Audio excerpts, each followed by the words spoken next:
Good evening, everyone. I am Joshua Heumann, the Power Plant's Curator of Education and Public Programs. The Power Plant acknowledges the traditional keepers of the land on which it was built, the Mississaugas of the New Credit and the Six Nations of the Grand River, Huron-Wendat, Métis, Anishinaabe, Haudenosaunee, and any other nations who cared for the land, acknowledged and unacknowledged, recorded and unrecorded. Thank you so much for joining us tonight for a special presentation about ArtMoi, an app and website with the mission, quote, to empower artists and to make art more accessible to everyone. The platform sounds like it could be a useful resource for artists, gallerists, museum registrars, private collectors, researchers, and more. Without doubt, we will learn more about ArtMoi tonight. Please know that all public programs at the Power Plant are generously supported by our primary education sponsor, CIBC. As always, I thank our partners at Harbourfront Centre. I also thank our institutional supporters, Canada Council for the Arts, Ontario Arts Council, and Toronto Arts Council. Additionally, I thank BMO for supporting our all-year, all-free access to the galleries.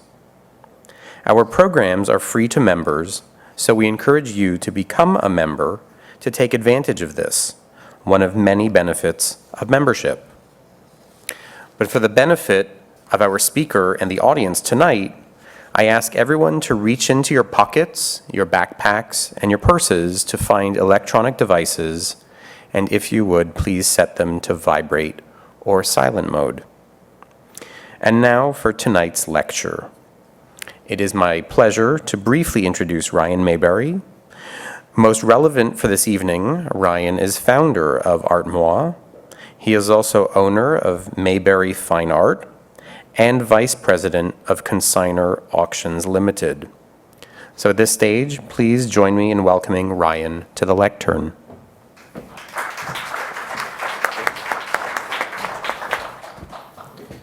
Thank you. Hello. My name is Ryan, and I started a company called ArtMoi. My talk today is about cataloging and documenting your work. I hope to highlight for you the role that documentation plays in the larger art market and share with you my thoughts on how making that process a little bit more intelligent can help artists to better control and protect their legacy. Let's start with a brief history lesson and look at some people who made an impact on our world. On March 10th in 1876, 3 days after his patent was approved, Alexander Graham Bell succeeded in making the telephone work. The invention of the telephone led to the development of city centers, office buildings, and the concept of an urban worker society. It has led to the creation and destruction of jobs, and it's changed the pace of business and made the world smaller and more accessible. In 1903, the Wright brothers flew a powered aircraft for the first time. And it wasn't long before people could fly across the ocean. So not only could we communicate across great distances, we could also move people and produce with greater and greater ease. In 1915, a 39-year-old Albert Einstein completed the general theory of relativity, and the world had a new level of understanding about our universe, and it paved the way for unbelievable advances in science and technology. The history books are full of individuals whose timely genius created a ripple effect of change in the world around them. So let's try to imagine what the world would be like if none of these people were ever born. How would our world be different? Well, truth be told, we'd probably still have telephones. We'd probably still have the internet, and we'd probably still be flying around the globe and into space. Someone somewhere eventually would have discovered that E equals MC squared. So while the timelines of these discoveries would be different, eventually with enough time, we are destined to continue our further understanding of science and the laws of nature.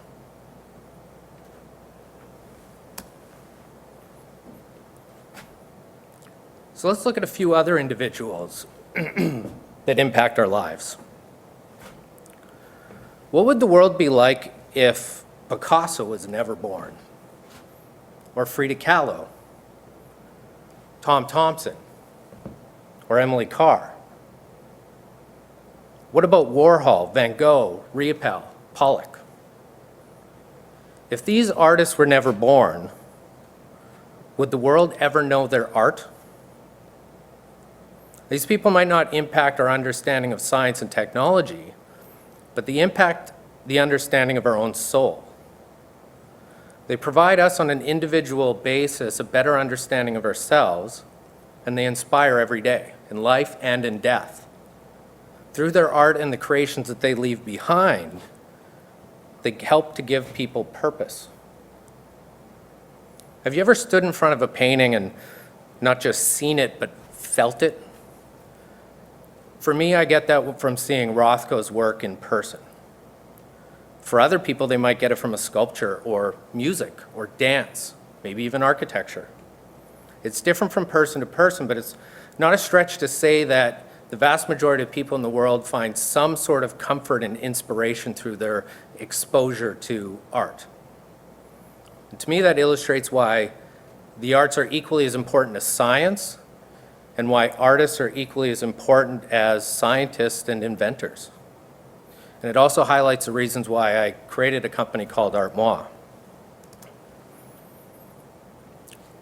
I grew up in a gallery. My father started his first art gallery back in the 1970s, so I was very fortunate to grow up not just surrounded by a lot of art, but also getting to know a great number of artists personally. I got to see how artists lived. I learned about what motivated them to create. And I got to see people be introduced to the work and fall in love with it. So I got to see both the motivation and the impact that art can have.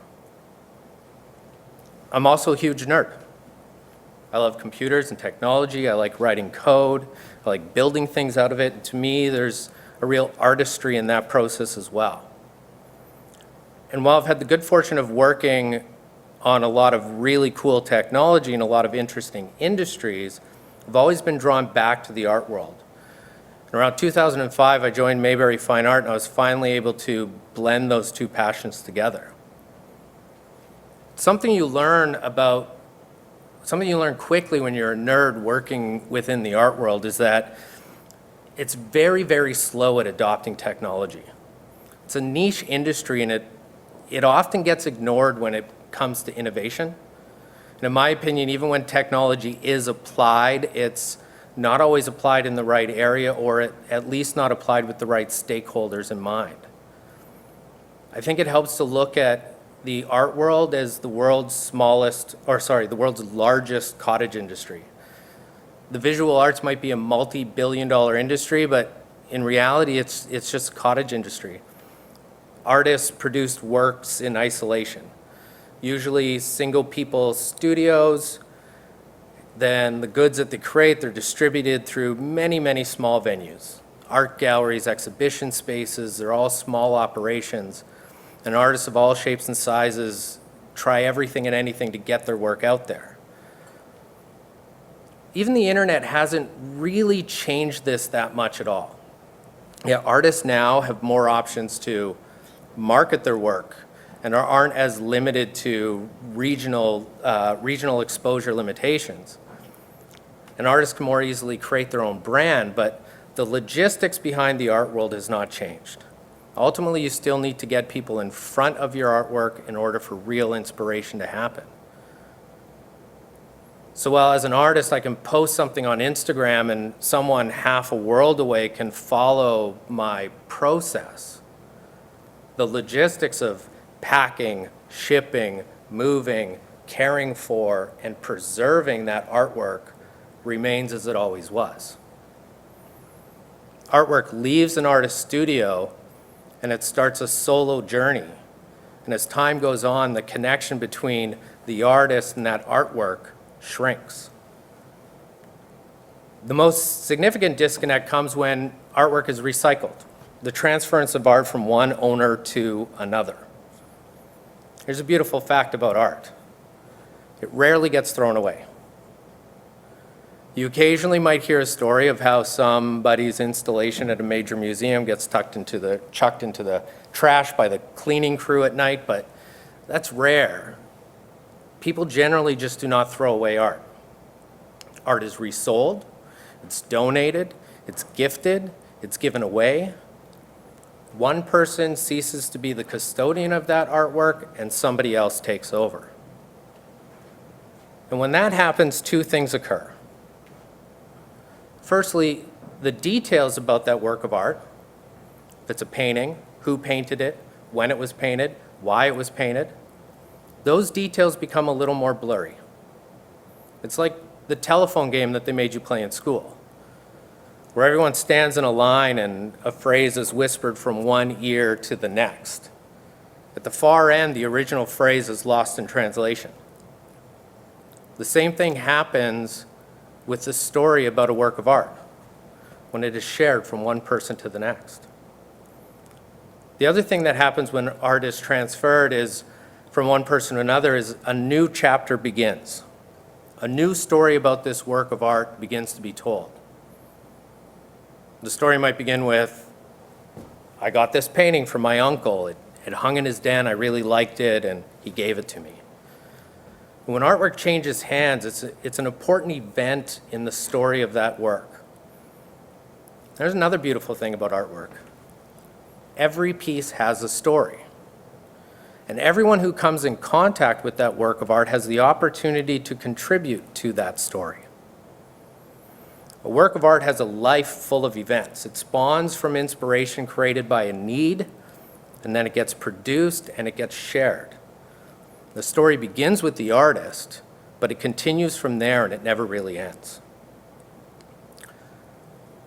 When you encounter a work of art, regardless if it's one that immediately reaches into you and grabs you, or it's something that you barely even notice, knowing something about that story and knowing something about the artist will only broaden your appreciation for it. I'd like to try and demonstrate that with an example. So here's a sculpture by Winnipeg artist Don Proch. It was created in 2011. It's titled Green Collar Bandit. Measures 33 by 14 by 21 inches, and it's mixed medium. So have a look at it. It doesn't matter what you see. It doesn't matter if you like it or if you don't like it. Just have a look at it and have some sort of impression from it.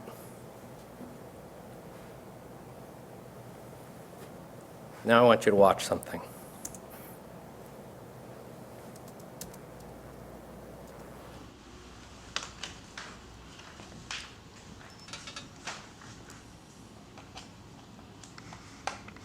It's the enjoyment of doing it that really drives me. I mean, making these things is the most fun I can have, really, you know.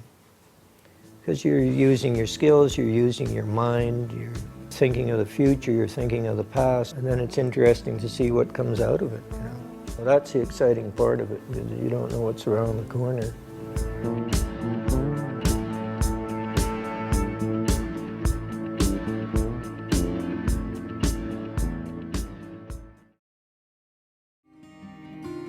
Initially, when I started, I was really interested in using just prairie imagery, and it was quite localized. It was sort of all from western Manitoba type of rolling hill kind of imagery. And then naturally, as I traveled more, I sort of expanded the imagery to include other types of geographical terrain and atmospheres. The imagery in a lot of these pieces is strictly just from memory. I never worked from photographs. They're just invented compilations, I guess, of different images you remember in your travels. So certain details, you know, might be from something that I may have seen 20 years ago and combined with something that I saw yesterday. It sort of fuses all into one thing. All of the pieces that I make start with sketches, just ideas as they sort of flash through your mind, and they develop into more and more detail. Initially, I make the shape out of fiberglass. Once I get to having the three-dimensional shell built, your relationship with the initial sketches tend to fade away, and after a while you're just reacting to the three-dimensional form before you rather than just going back to the drawing. I've used bone for many pieces. They're organic matter, like cotton, for example, so I do use just straight fabric dyes, cut it into layers, break up the pieces, and use the interior texture of the bone to make these land formations. It's sort of a cyclical thing. I got it from the land, and I'm sort of, in a sense, putting it back to the land. The chrome pieces are combining technology with basic organic pieces. To me, it's the urban aspect of all my experience, I suppose. I still think of it as sort of a three-dimensional drawing, where the main component to me is the drawing. And I've always approached sculpture from the point of view that I can only see one side of it at one time. So as long as it looks good from this position, when I shift it over, and if it looks good from this position, I'm just hoping that in other people's experience the two connect. I suppose another thing that I try and do in my pieces is to have a sense of discovery in the piece.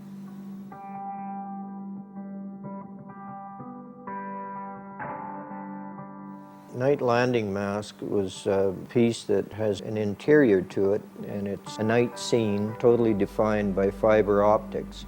With pieces like that, from a distance, they look like just an exterior thing, and then as you walk up to it, there might be just a small detail that catches your eye, and then before you know it, you've discovered a whole world inside the piece. I think that it makes the piece more interesting for people, you know. And the people that view it and walk by, well, they've missed something. When I finish a piece, I mean, you've completed that idea. To me, if you don't detach yourself from the piece, it's always lingering in your mind, and to me it prevents me from getting on to the next piece and trying to do something different and a little more unique than the last piece.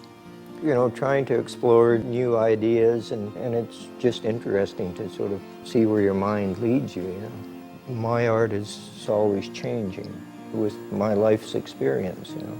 And it's fun, you know, I mean, it's just one always leads to another, and you're always curious as to where it's going to go, you know. I'm not really sure what's going to develop out of this in the next piece, but I'm looking forward to it.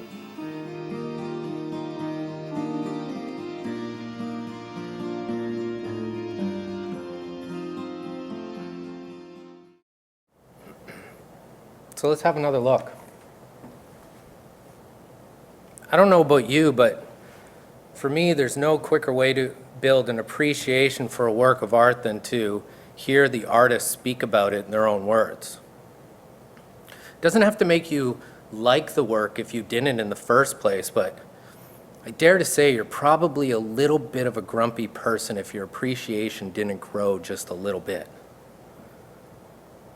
So why does this matter? Why does knowing all this information make a difference to the art world in general? Why is it important to know the provenance on a painting? What value is there in knowing when a sculpture was exhibited or may have been illustrated in a book or article?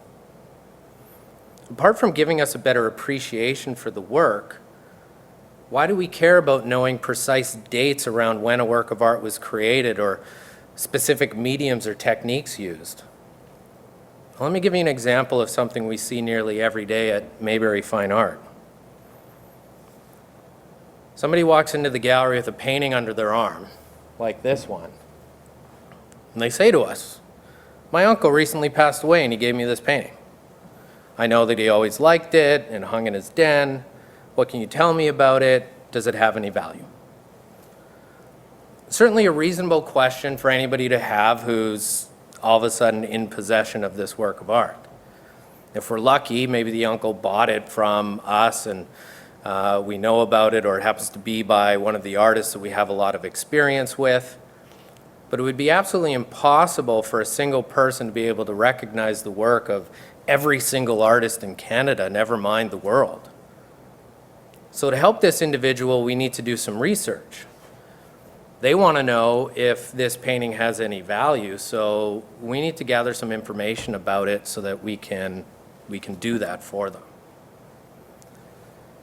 So the first thing we might do is look at the signature, if there is even a signature.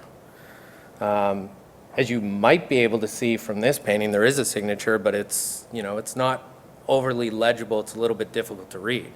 And again, even with a legible signature, without some pre-existing knowledge of that artist's work, being able to identify it with any type of confidence is difficult. Next, we'll probably look at the back of the painting. We'll flip it over and hopefully there's a label or a sticker on the back that has some information on it and it's never fallen off. Maybe the artist printed the title and the date of the painting on the back of the painting for us to make our job easier, but in this case, no. Sometimes on the back of the painting you'll see random numbers. The new owners of the painting always excitedly point this out to you and they go, hey, look, there's some numbers. Do you know what those mean? It would be wonderful if I did, but really, who's to say? They could be an artist reference number or an inventory number of a gallery or an auction house that sold the painting. There's really no way to tell at all. So if our visual inspection efforts haven't given us any information as to who this painting might be by, our research is done. It's now basically impossible to determine the value of the work, and therefore it has no monetary value at all. And that's basically how it goes most of the time. But let's assume, for argument's sake, that the back of the painting had a name on it or something that we could do a little research on. If we're going to try and provide an appraisal for donation purposes, we'll need to determine a fair market value as required by CRA for tax receipt purposes. So to start our search, we might try looking up the artist and auction records. We want to try and get a sense of what the overall market is for this artist's work so that we can make some comparable examples to this painting. If you're not familiar with this process at all, it's similar to how you might value a property. Say you have a house and you're looking to sell it. How do you determine the value of that property?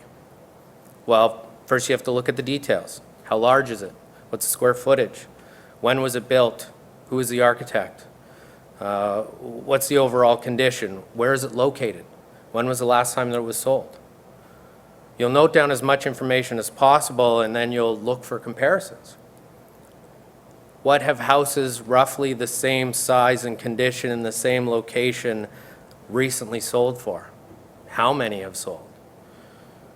You need to be able to make comparisons before you can arrive at a value.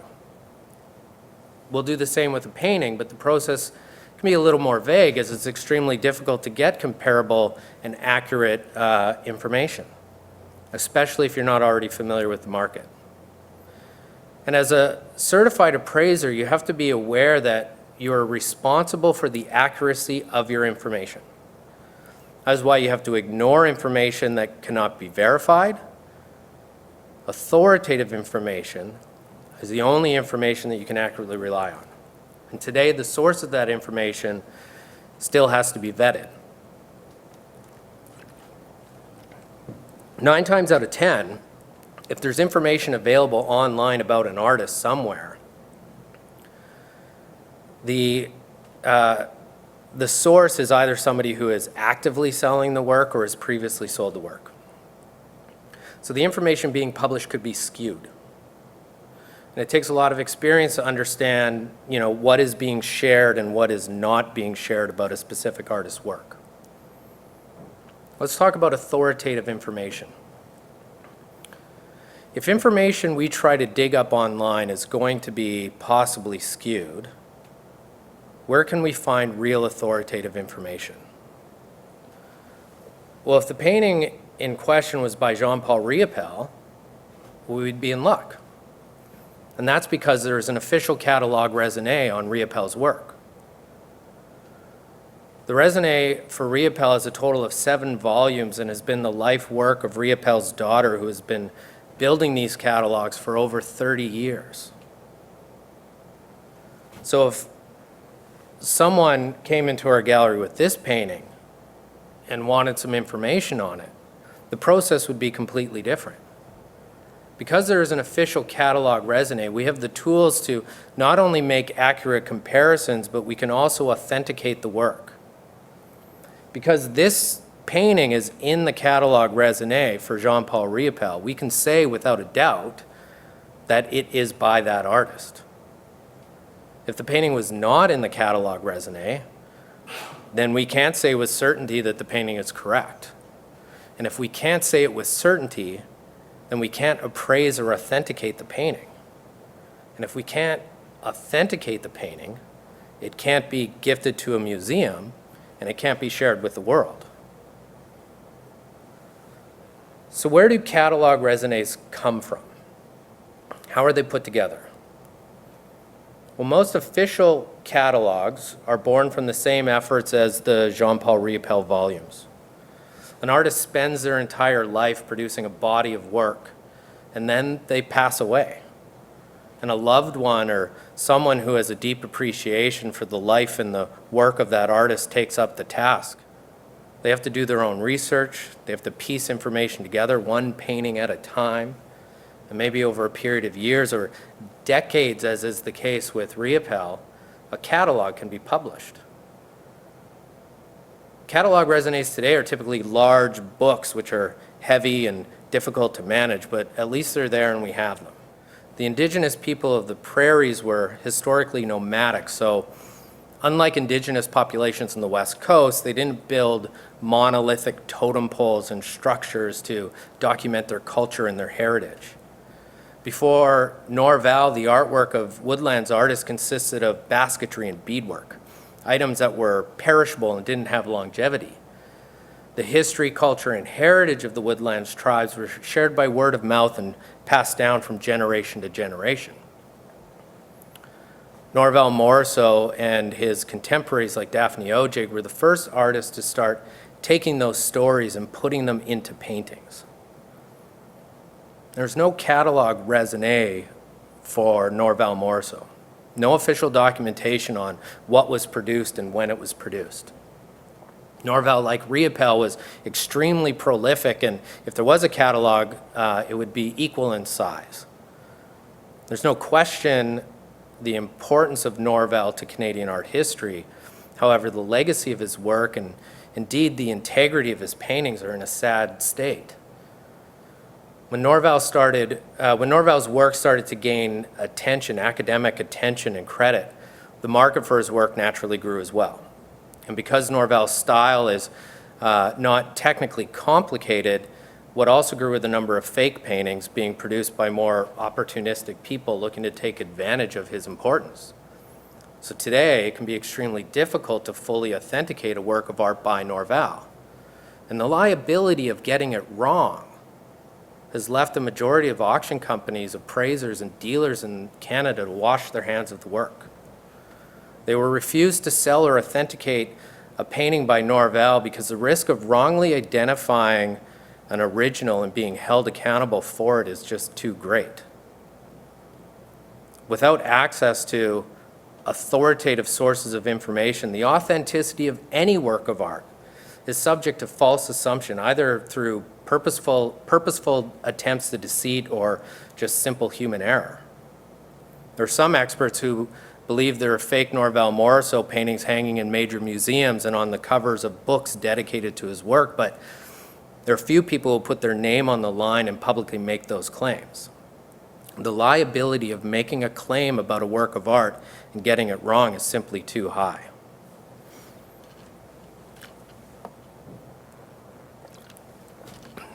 This is ultimately the problem at ArtMoi that we're trying to solve.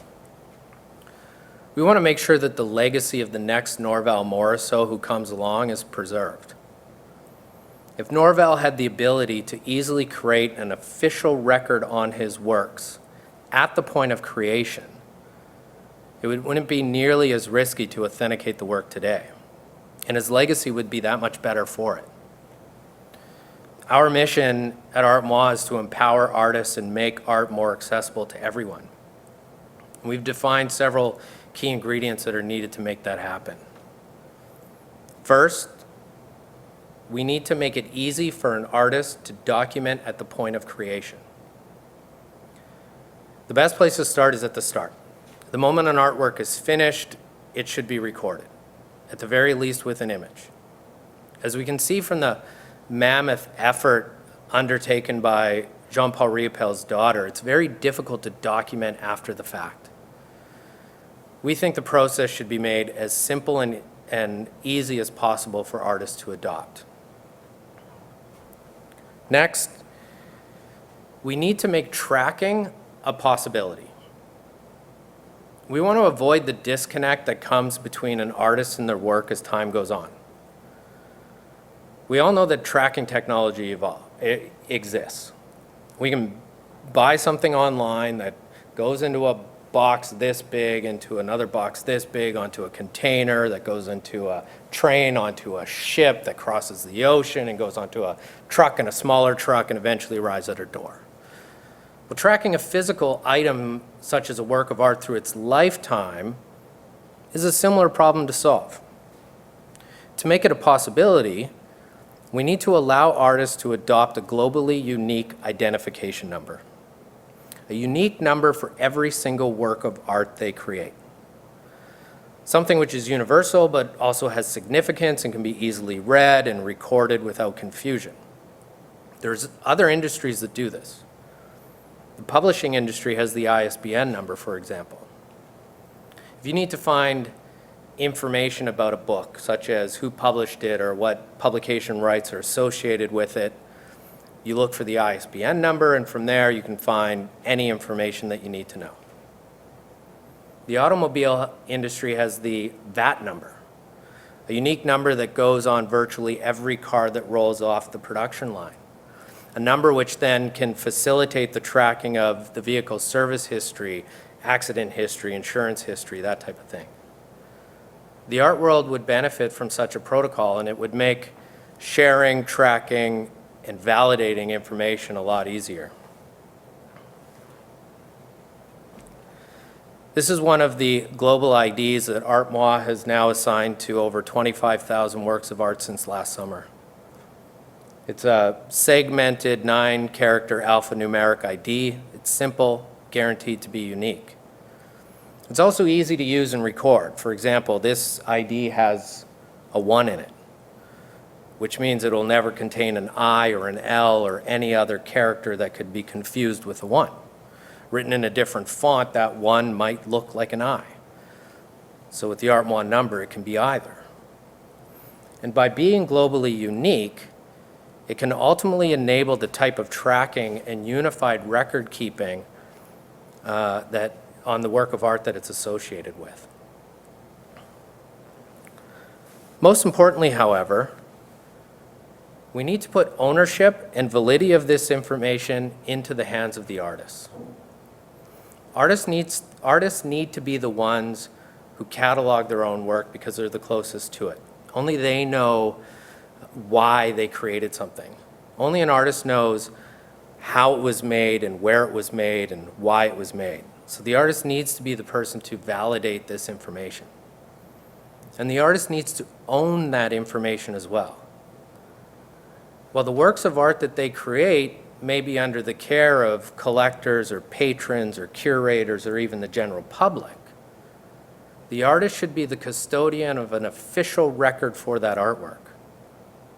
And as I've mentioned, authoritative information in the art world has value. value which is controlled by everybody else except for the artist. Artists should be given the confidence that the information circulated within the art world about the works that they create is accurate and will last as long as the art does. So, from a practical standpoint, how do we actually do this? We've developed an understanding of the problem, we've identified some key ingredients, but how does that solution actually work? This is where I get to nerd out a little bit. The cloud. That bizarre buzzword that if you're a normal person, you probably cringe every time you even hear it. You don't know what it means. You think that your information's out there floating in space for anybody to come and steal it. You hate it, and every fiber in your body tells you to avoid it. Well, the reality is that the cloud is just a buzzword for any information that's loaded over the internet. When you go to any bank machine anywhere in the country and you put in your card and type in your PIN number and perform any transaction at all, you're operating in the cloud. And I'll bet anyone in this room that within 10 years or less, every single tool or gadget that you use to run your life will rely on the cloud and you won't even know it. It's an unavoidable evolution of technology, and frankly, you can't ignore it, but it can be controlled and you can take ownership over it. And using the cloud to facilitate data storage also makes a lot of sense. Let's look at the efforts of cataloging Jean-Paul Reappella's work over time. So the cataloging process started in the 1980s. Images weren't even included at first, just things were written down on paper. As technology evolved, so did the cataloging efforts. Images were kept separately on slides and negatives.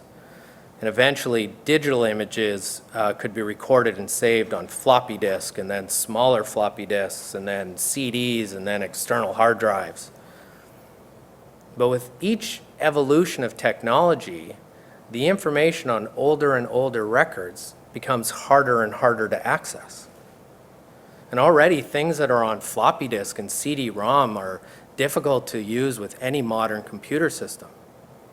And it won't be long before we're saying the exact same thing about external hard drives. So it just makes sense to move information into the cloud where it can be saved from that type of constant conversion. So at ArtMoi, we have built in the cloud the world's first artist-controlled artwork registry. A massive database that can save all the records associated with a single work of art. Images, documents, details on events, collections, provenance. Literally capable of storing any information that an artist wants to keep track of. And when an artist saves the details about a work of art in our registry, they are creating an official record on that artwork that they own and they alone can control. So let's take a look at what this record looks like in the cloud. You probably think my slide's broken, but it's not. This is one of the 25,000 works of art that have been documented by ArtMoi, and we're looking at it in its most raw format. Now maybe you can pick out some interesting things from here, or maybe not, but there's timestamps information in there, when a record was created, when it was updated, location information including latitude and longitude, and references to images and documents and that type of thing.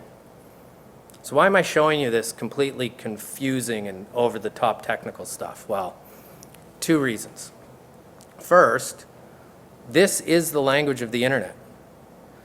When information is moved from your bank to your computer or to your phone while you're paying your bills online, this is the type of document that's sent back and forth.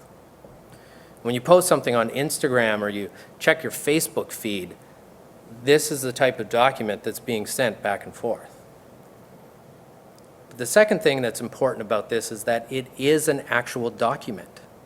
A document that's created by an individual at a place and time, and that means it can be copyright protected. Now, this is a philosophy that I think is pretty unique to the ArtMoi's way of thinking. We believe that copyright around a work of art needs to be managed on two levels. First, you have the copyright over the visual imagery that's created, but the artist should also own copyright over the information that is maintained about that work of art. By allowing artists to create an actual document which is time-stamped, they now have something that can be protected by common copyright law. Here's a slightly more simplified look at what having an artwork registry in the cloud can facilitate. Information becomes accessible and available wherever you want to use it, and it's not owned by anyone else but yourself. And by keeping your records in this fashion, you can keep information in sync wherever you need it, further removing the need to duplicate efforts and further removing yourself from that update cycle that's forced on you by technology. But it's also important to be the one in control. It should be up to the artist to decide who gets to see what information about their work. It's not only important to safeguard your information, but also be able to provide limited types of access to different types of people. So part of the ArtMoi solution is designed to let artists control and share only specific pieces of information with specific people. For example, they may choose to share pricing information with an agent, but not with a collector. Or they may choose to share some works of art with their own online portfolio, but not others.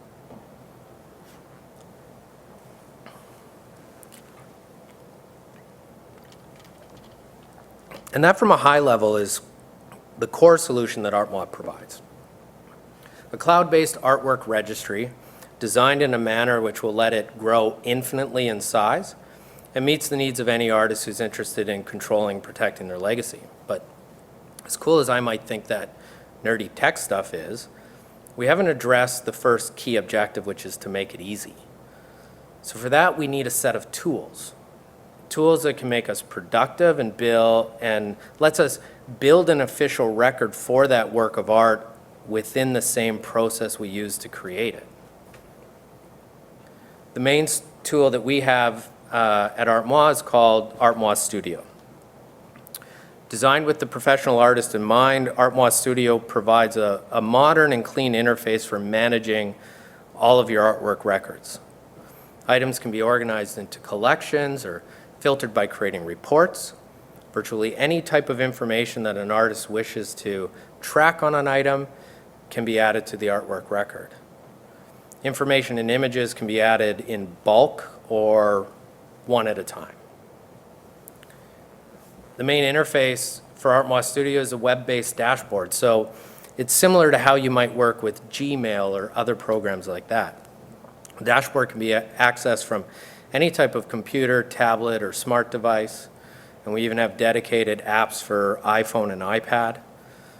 And when using ArtMoi on a mobile device, we can achieve that ultimate easy factor by simply snapping a photograph.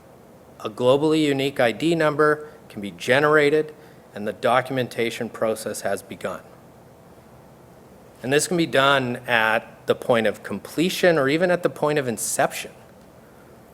The rest of that record can evolve over time, but once that record is started, it becomes that much easier to use when you need it. So where might you need that record? Well, one example is when you need to share or provide image details as part of a submission to an exhibition or a contest, or share information with a specific curator or agent. From the ArtMoi dashboard, you can privately share one record with one or as many people as you want, and you'll know when they've seen it as well. Another good example is when you want to publish your own online portfolio. Other tools that we make that easy to happen. This image here is of an ArtMoi user running one of our custom themes for WordPress. So WordPress is an online open source website creation tool. It's one of the most commonly used blogging and website content management systems in existence. And because WordPress and ArtMoi speak the same language, it makes it easy for them to work together. So when using one of our WordPress tools, all the images and details of the artwork that are published online are always in sync with the artist's official records. Our cloud-based system makes it easier for us to build all kinds of tools that provide immediate and practical uses for an artist's records. Another tool that we have, which was originally built to showcase the overall capabilities of our cloud system, is ArtMoi Public. We like to call it the catalog of public art, and you can use it to find street art and public art virtually anywhere in the world. I always thought it was a shame that you could pull out your smartphone and you could find the closest Starbucks or the closest gas station, but you could be 2 blocks away from the most amazing mural and never even know it. By using ArtMoi's capabilities to capture geospatial information, we can document not just the details around a work of art, but the fact that it existed at a very specific time and place. And with the surge of popularity in street art, assisted in part by the Instagram generation, we think that this information is extremely important to capture. So ArtMoi Public also becomes an interesting tool to support public art projects. One group that recently used ArtMoi effectively was the Billboard Creative. Billboard Creative is a Los Angeles-based nonprofit organization that takes unused billboards and transforms LA's billboards into public art displays. And they approached ArtMoi because they wanted an easy way to put their billboards on a map and make it easy for people to find them with location-aware devices and apps. So by using ArtMoi Public, we were able to do this, and we were also able to show them how to make that information available on their own websites and with their media partners that they work with. So, final point on ArtMoi, and something that's bound to be asked, is what does it all cost? Well, the short answer is nothing. We firmly believe that artists have a responsibility to document their work for reasons that I hope to have explained. But we also believe that artists have a right to access free and universal tools without limits. So we build them, and we let artists use them for free. We place no limits on the number of artworks that any one person can keep in our registry. Our tools are free to download and use, and we're making as many components as we can open source. We do, however, give people the option, if they need, to subscribe to some services from us. And it's through the sales of those services that we can support the overall model. These services are things that we're only just starting to make available, and they include things like complete setup of a WordPress site or your online portfolio, providing domain names and email addresses, translating artwork records into multiple languages. Other services that we're rolling out in the near future include archiving of extremely large resolution images for print and photography, and integrating ArtMoi with more and more online brands like Etsy and Shopify. We're also looking at more tools that can help facilitate that authentication and verification efforts from the appraisal industry and help artists realize the value in that authoritative information that they just naturally have. All of these are practical services that professional artists need, and providing them as a revenue stream helps us to fulfill our mission, empower artists, and make art more accessible to everyone.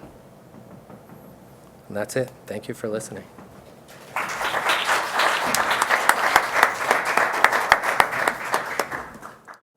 I have really basically two, they're more comments than questions.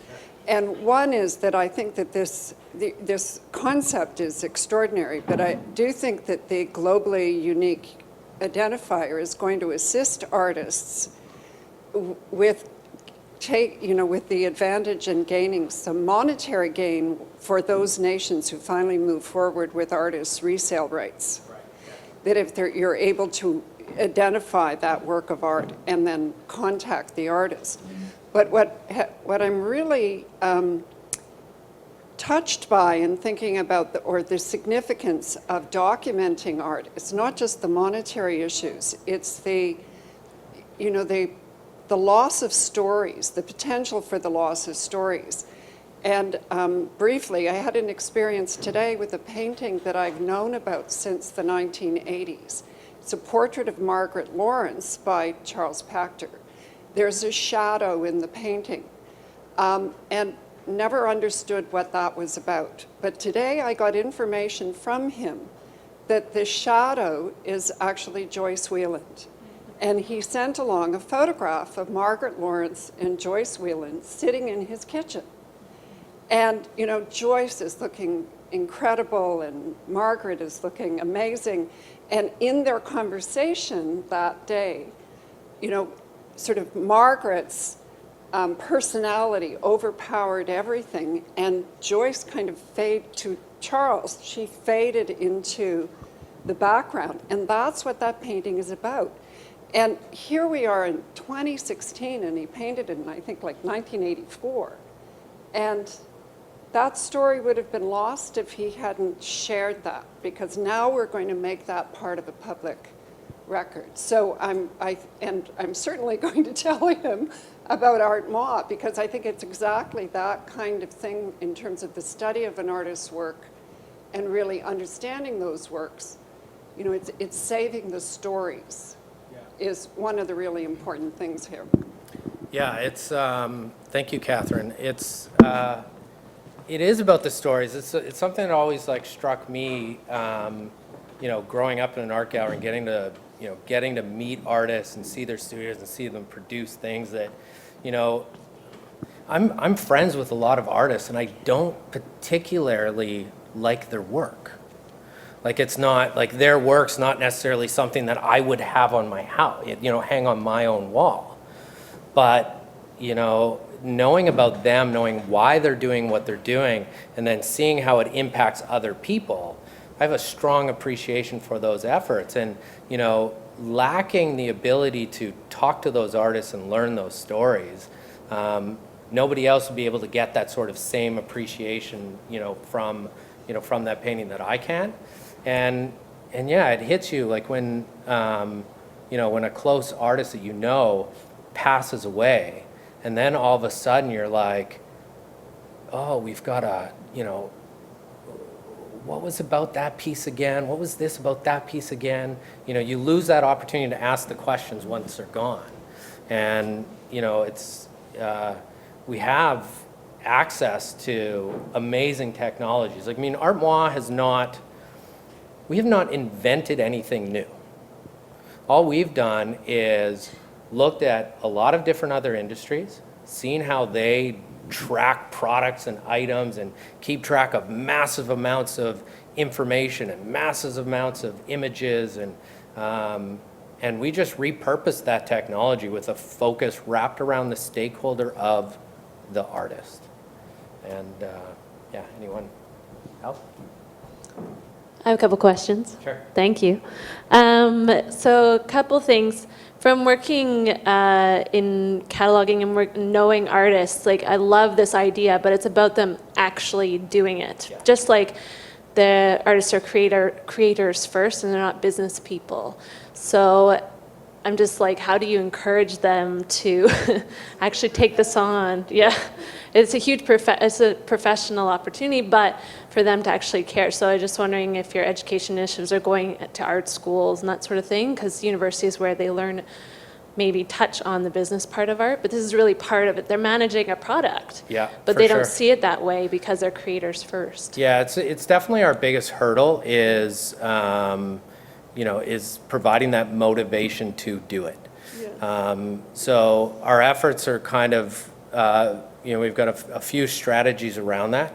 One of them is talking and educating and, talking to art schools and trying to, let young emerging artists know what happens to the body of work if they don't focus on this while they're creating.